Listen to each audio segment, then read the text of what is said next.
Gather round, mortals!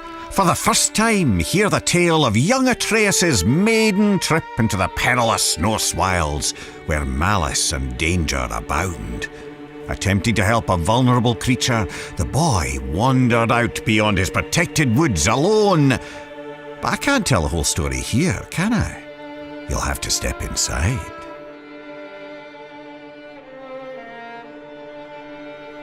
Atreus awoke to find his father missing. Not that there was anything unusual about that. Tasked with retrieving their dinner, Kratos would often take leave on day-long hunts. Why it took all day, Atreus never fully understood, but he knew better than to ask. After a quick breakfast, the boy got up and headed outside to practice his archery. He drew his bow taut, let his deep breath loose, and released an arrow.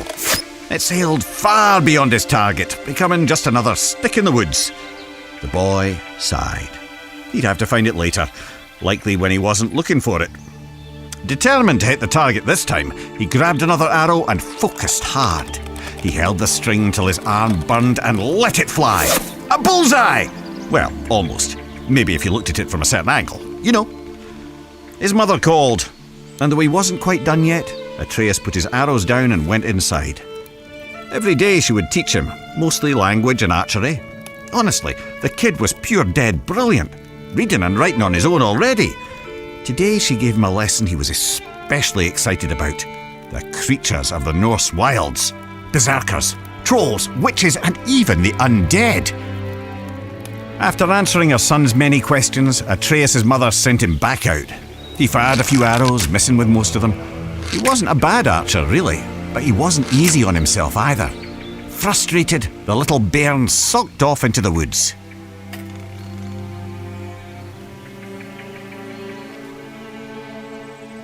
Don't sulk yourselves. Follow the boy to the next area.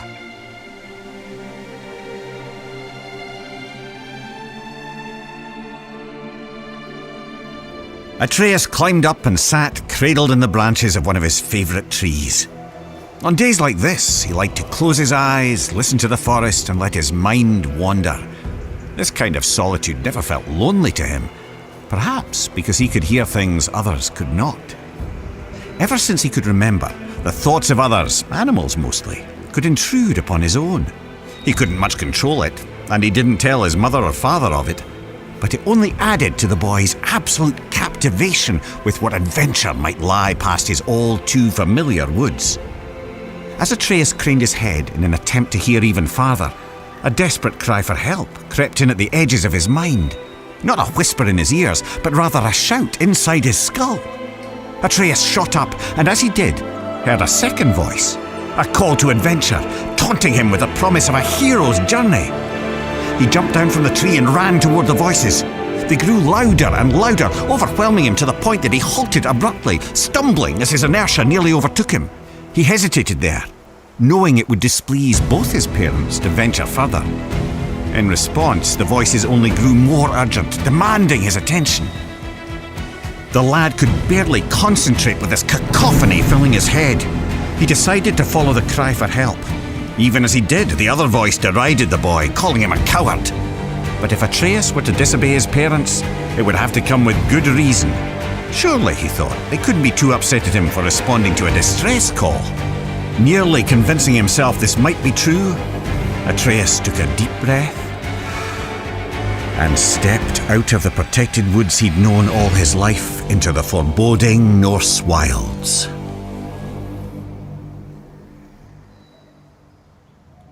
Delve deeper into the woods. Unless, of course, you're too frightened.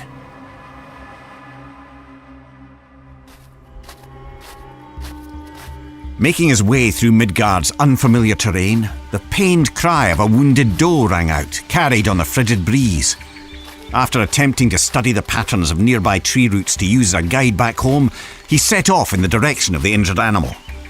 He imagined himself as the gods from his mother's stories, travelling to distant realms on the great tree Yggdrasil. He was brave Tyr, mapping the unknown for the good of all the realms. He was the mighty Ullr, on a hunt for honour and glory. He was lost, completely and hopelessly so. The woods now seemed to be a repeating maze of trees and jagged boulders. His growing panic was interrupted by sharp screams of agonizing pain. The wounded animal was near and in true peril. Forgetting his own dilemma, Atreus shot toward the cries of the beast. And there, in a clearing near a creek, he saw it. A wounded doe lay on the ground. The matted, blood-stained fur on its chest heaved up and down as it struggled to breathe. An arrow jutted out of its neck. But what hunter would seek an innocent doe and fail to finish it off? The animal looked Atreus straight in the eye. Its pained grunts eased now as its pupils contracted. The one he had called had come. "You're safe now. I'm here," Atreus said, clumsily attempting to comfort the poor soul. "You can let go." The doe's strained breath became shallower. It took one final gulp of air in and ceased to move. Atreus laid his hands on the doe's heart and softly recited Norse death rites, inspired by his mother's teachings. The boy sighed, and his eyes drifted upward. As they did, he noticed there was far too much blood on the ground for a simple arrow wound. The red stains in the snow trailed off into the deeper brush. Atreus jumped to his feet to follow it.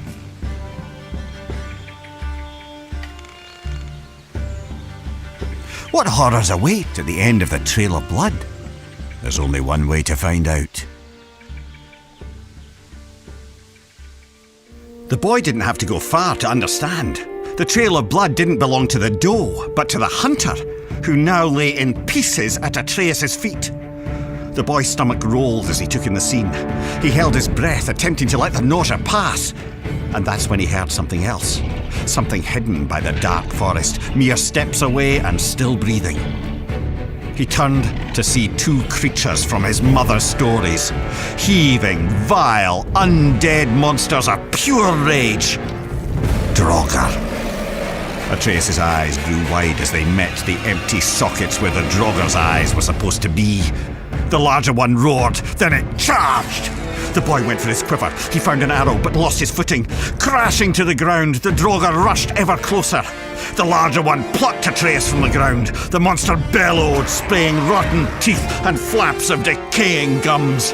Its half-tongue flailed blindly like the death throes of a headless snake. It was disgusting. In desperation, Atreus stabbed out with his arrow again and again and again, and by pure chance he connected, striking the Draugr through a hole in its skull. The monster dropped him as he continued to scream and stab. The boy was lucky, but there was no time to celebrate. As the second Draugr raised his blade, Atreus shot an arrow. It exploded against the Draugr's sword, shattering it to pieces. Quicker than the boy could react, a shard of the blade sliced into his arm. He yelled out in torturous pain. But as the Draugr drew in for the final kill, Atreus wasn't afraid anymore. He was angry. The blinding pain turned to white-hot rage as his ears pounded. His vision glazed to pure red. As the creature bellowed with fury, so did Atreus. Two warriors with nothing left but anger and pain. The last thing the boy saw before the world went black was a ghostly white hand grabbing the Draugr by its throat. A small quiet question escaped Atreus' lips before he fell unconscious. Father?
PlayStation.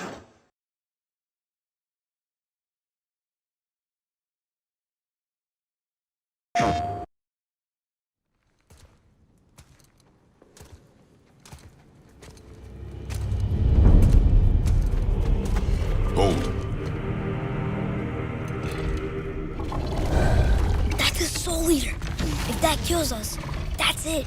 No Valhalla, no hell, no afterlife, ever. It does not attack. Ah. Mom made them sound more dangerous than that. Then do not drop your guard. Come.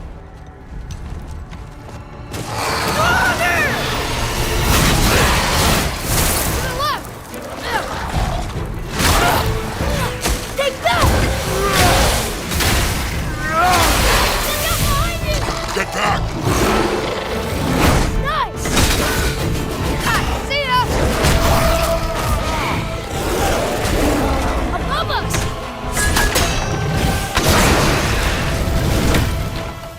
Wow! Amazing! Follow me. Yes, sir!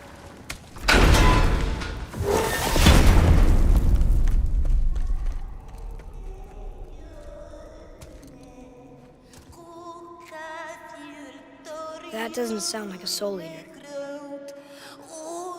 What do you think it is? We shall see, boy.